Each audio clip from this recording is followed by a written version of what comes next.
નમસ્કાર. ચાલો આજે મગજને કસરત કરાવતી એક મજેદાર સફર પર નીકળીએ. આપણે ગુજરાતી ઉખાડાની દુનિયામાં ડૂબકી મારીશું અને જોઈશું કે શબ્દોની આ રમતમાં કોણ જીતે છે. તો આ ઉખાણું આખિર છે શું? એમ સમજો કે આ ગુજરાતની એક જૂની અને જાણીતી શાબ્દિક રમત છે.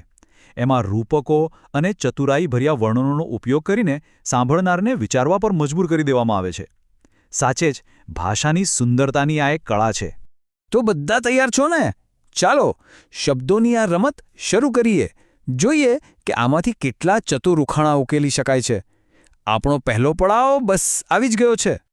આપણા પહેલા રાઉન્ડમાં આપણે ઘરમાં જ રહેલી રોજબરોજની વસ્તુઓને ઓળખવાનો પ્રયત્ન કરીશું, પણ હા, એક નવા જ અંદાજમાં. તૈયાર થઈ જાઓ, કારણ કે આ વસ્તુઓ તમે રોજ જુઓ છો, પણ કદાચ આ રીતે એના વિશે ક્યારેય વિચાર્યું નહીં હોય. તો પહેલું ઉખાણું છે, માથું છે પણ મગજ નથી, પગ છે પણ ચાલે નથી. અંગ્રેજીમાં કહીએ તો it has a head but no brain, legs but cannot walk. વિચારો તો જરા, એવી તે કઈ વસ્તુ હશે? અને સાચો જવાબ છે ટેબલ. વાહ! જેમણે પણ સાચો જવાબ વિચાર્યો એમને ખૂબ ખૂબ અભિનંદન. ચાલો હવે સમજીએ કે આ જવાબ સાચો કેમ છે. જુઓ, કલ્પના કેટલી અદ્ભુત છે. માથું એટલે ટેબલની ઉપરની સપાટ જગ્યા, પણ એમાં મગજ ક્યાંથી હોય? અને એને પગ તો છે, પણ એ ચાલી નથી શકતું. આ જ તો ઉખાણાની ખરી મજા છે. ચાલો હવે બીજો પડકાર. ધ્યાનથી સાંભળજો. દાંત છે પણ કરડે નહીં, પેટ છે પણ ખાય નહીં. અંગ્રેજીમાં it has teeth but does not bite, a stomach but does not eat. વિચારો વિચારો, શું હોઈ શકે? અને આનો સાચો જવાબ છે કાંસકો. અરે હા, કાંટો પણ ચાલે, બંનેના દાંત હોય છે, ખરું ને? અહીં ભાષાની કરામત તો જુઓ. કાંસકા કે કાંટાના અણીદાર ભાગને દાંત કયા છે, પણ એ ક્યાં કોઈને કરડે છે? અને એના મુખ્ય ભાગ એટલે કે હેન્ડલને પેટ કહ્યું છે, જે કંઈ ખાતું નથી. ખરેખર અદ્ભુત. વાહ, ખૂબ સરસ. ઘરની વસ્તુઓને તો આપણે બરાબર ઓળખી લીધી. હવે ચાલો ઘરની બહાર નીકળીએ, સીધા પ્રકૃતિના ખોળે. આપણો બીજો રાઉન્ડ છે બહારની દુનિયા. તો પ્રકૃતિનું પહેલું ઉખાણું છે, સવાર પડે ત્યારે આવે, રાત પડે તો છુપાઈ જાય. જેનો અંગ્રેજીમાં અર્થ થાય છે it arrives when morning comes and hides when night falls. આ તો આપણા રોજના જીવનનો એક મોટો હિસ્સો છે. વિચારો તો, શું હશે આ? હા, બિલકુલ સાચું વિચાર્યું.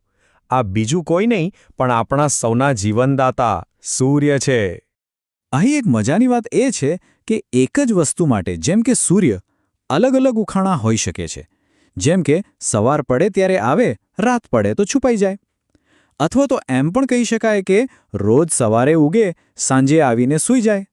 જુઓ, વાત તો એક જ છે, પણ કહેવાની રીત કેટલી અલગ છે. આ જ તો આપણી ભાષાની સમૃદ્ધિ છે. ચાલો આગળ વધીએ. આ ઉખાણું થોડું ગૂંચવણભર્યું છે. પંખી નથી છતાં ઉડે, દોડી વગર જ ચડે. અંગ્રેજીમાં it is not a bird yet it flies, without a string it can climb. વિચારો, અહીં કંઈક છુપાયેલું છે. અને જવાબ છે પતંગ. સાચું ને?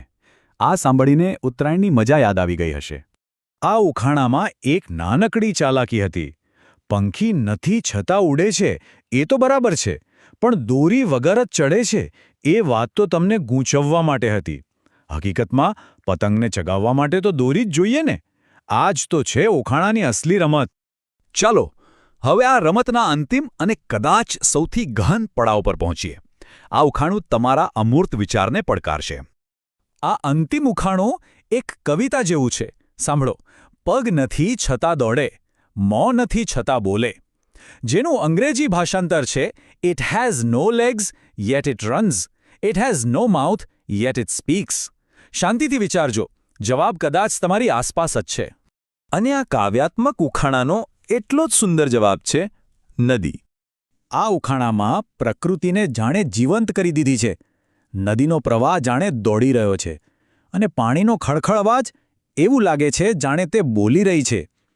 ભાષા અને કલ્પનાનો આનાથી સુંદર સમન્વય બીજો કયો હોઈ શકે? તો આ ઉખાણા એ માત્ર સમય પસાર કરવાની રમત નથી. એની પાછળ ઘણા ઊંડા અર્થ છુપાયેલા છે. ચાલો જરા સમજીએ કે આ ઉખાણાનું આપણા જીવનમાં શું મહત્વ છે.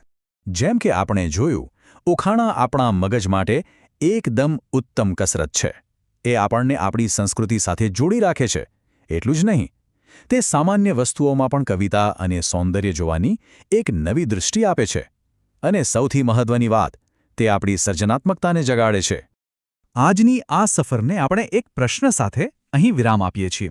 જરા વિચારો, આજની કોઈ આધુનિક વસ્તુ, જેમ કે મોબાઈલ ફોન કે કમ્પ્યુટર, એના માટે આવું જ કોઈ મજેદાર ઉખાણું બનાવી શકાય? આ વિચાર સાથે ફરી મળીશું એક નવા વિષય સાથે. આભાર.